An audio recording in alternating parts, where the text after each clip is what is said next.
Infelizmente, duas famílias aqui de Brasília perderam as suas mães para dois feminicídios em menos de 48 horas. Esse é o mal do tempo presente, onde se mata mulheres por serem mulheres.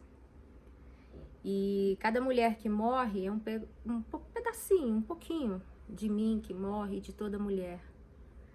Porque a gente está vendo isso crescer. Esse ano de 2023, nós tivemos um aumento de 100% quase, se eu não me engano, aí, de aumento de feminicídios. E alguma coisa tem que nos incomodar minimamente. Se você for uma pessoa sóbria, homem ou mulher, você deve estar se perguntando, né, por quê? A questão é que quando a gente fala o porquê, muita gente não gosta, né, de ouvir essa realidade, mas nós mulheres, e isso aqui não é nenhum vitimismo, isso aqui tem caráter de denúncia mesmo, nós mulheres somos violentadas quando nascemos, somos violentadas dando à luz, somos violentadas enquanto crianças, nos casam na nossa adolescência. Nós somos o segundo país do mundo que mais casa, o segundo ou terceiro país do mundo que mais casa adolescentes, acho que o terceiro.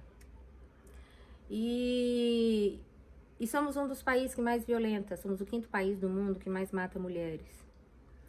E já percebemos que a lei por si só, ela não é suficiente para paralisar isso. Nenhuma lei é suficiente se não houver políticas conjuntas que trabalham em torno da sociedade. E precisamos de ter essas políticas. Haja vista que nós temos hoje uma das melhores leis do mundo contra a violência, lei do feminicídio, e isso não dá conta de parar esse avanço, essa violência do nosso país contra as nossas mulheres. Tá, por quê? Por quê?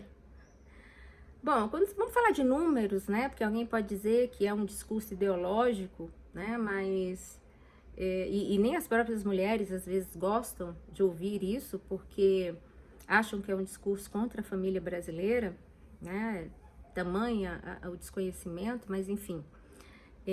Quando você parte para os números e vê que 80% dos estupros no Brasil hoje são contra as mulheres, e que desses números de crianças, 70% são em torno de os vulneráveis até 12 anos. E mais do que isso, quando você observa que os estupros acontecem dentro dos nossos lares, diante dos nossos olhos, sob a legitimidade de muitas famílias, a coisa fica feia. Mas não para por aí. Nós mulheres somos acostumadas a ser violentadas na nossa infância, na nossa casa pelos nossos pais, pelos tios, pelos primos, dos primos, dos primos, dos amigos, dos cunhados, dos amigos que chegam nas nossas casas e assediam as nossas crianças, nossas meninas. E vamos para as igrejas, somos assediadas pelos pastores, presbíteros, líderes, padres, o que quer que seja. Vamos para o local de trabalho. Meu Deus, local de trabalho nem se fala, né? Principalmente se você vier de uma instituição extremamente masculinizada, como que eu sou até hoje, né? Também muitos assédios. Enfim, quando essa mulher casa, ela está acostumada a ser violentada. Nem sempre ela tem ela consegue perceber que está sofrendo violência. Porque a cultura em que ela cresceu, se desenvolveu, é uma cultura de violência. Então, essa mulher, ela às vezes está num relacionamento violento, não reconhece esse relacionamento violento, não acredita que o seu parceiro é capaz de lhe matar, de lhe esfaquear, de lhe roubar, ou de fazer coisa que o vale, e continua. Ou às vezes nem vai na delegacia. Cerca de 50% a 60% das mulheres que sofreram algum tipo de violência nunca foram a uma delegacia, segundo o relatório de segurança pública aqui de Brasília. Então veja que é uma coisa que está legitimada, está estruturada na nossa sociedade.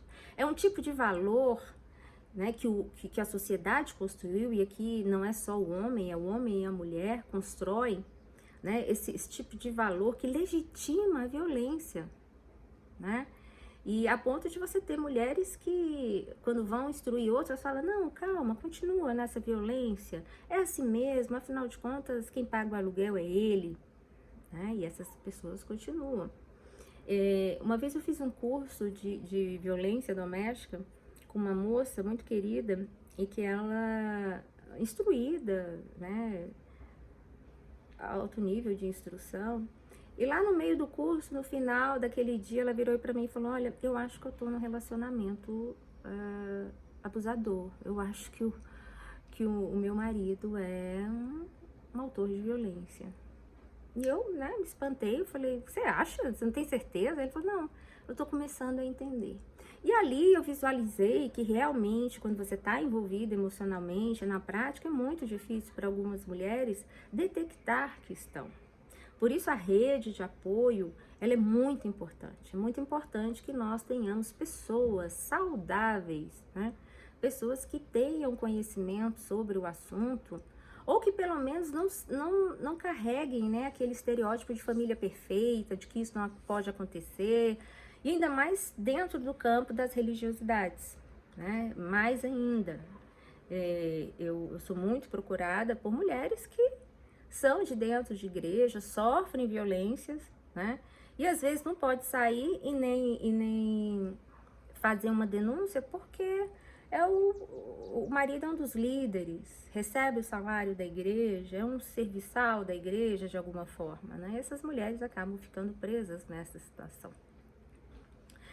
Então, essa gama de violências, elas nascem, né, desses valores que você vê que permeia todos os lados dessa sociedade, em todos os cantos, dentro da casa, fora da casa, valores que legitimam, que colocam o homem nessa possibilidade de fazer, né? É legítimo a ele violentar uma mulher.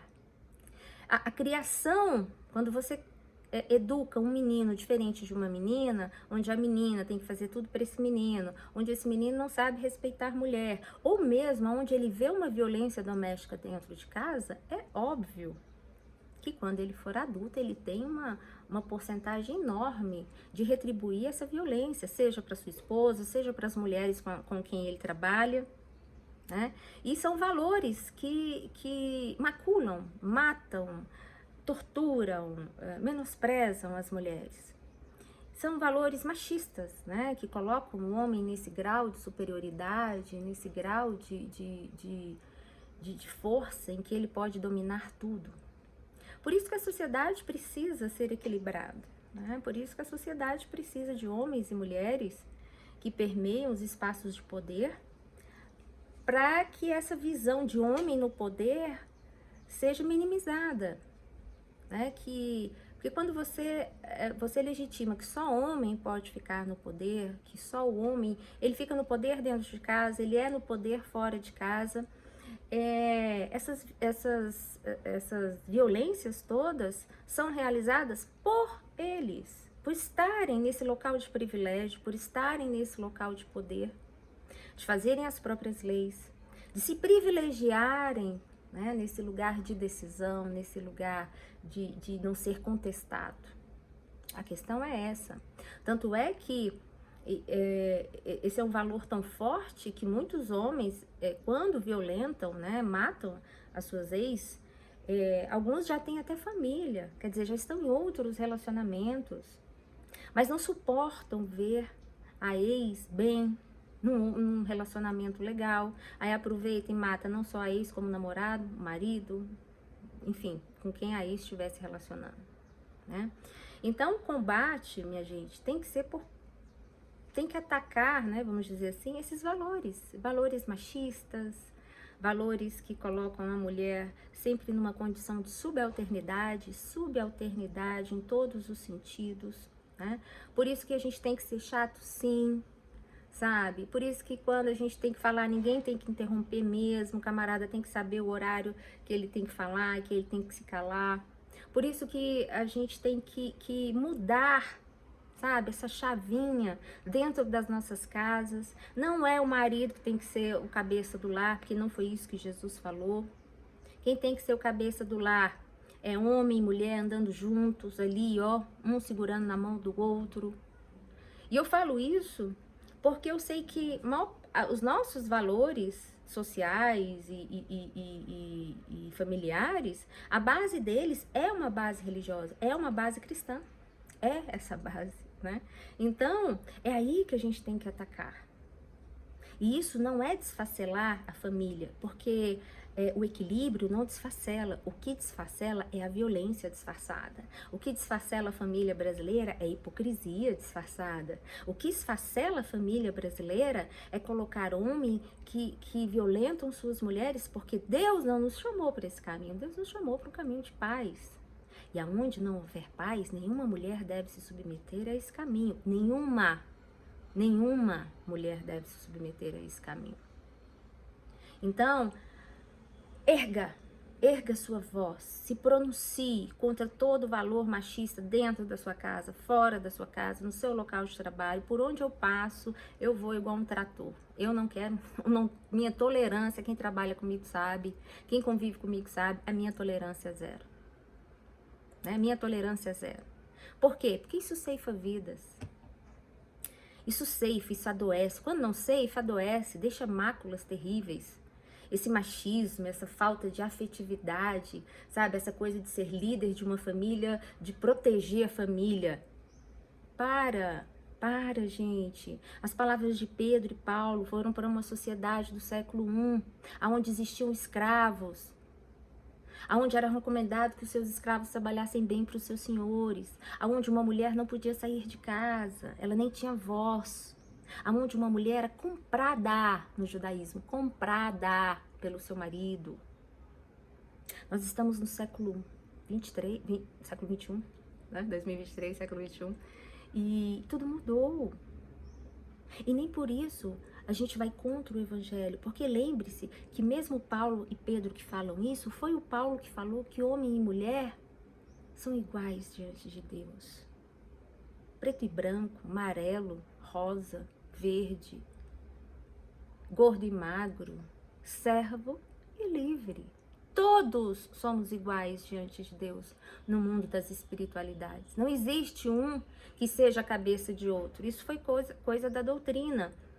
Não adianta você ter Bíblia se não souber interpretar à luz de Jesus e não à luz de muitas doutrinas aí religiosas que privilegiam os homens no poder. Privilegiam homens no poder. Porque se você for para o campo missionário, quem está quebrando cabeça lá é a missionária. Ela é missionária lá, mas não pode ser pastora dentro da igreja. Né? E aí a gente fica reverberando esse ensinamento para o século I, onde o homem é o cabeça da família, mas quem administra o lar é a mulher. Como assim? Então ele é a cabeça de quê? Se quem administra é ela? O serviço bruto é dela, mas quem é o cabeça é o homem. Para aí, ó, sem tempo para isso.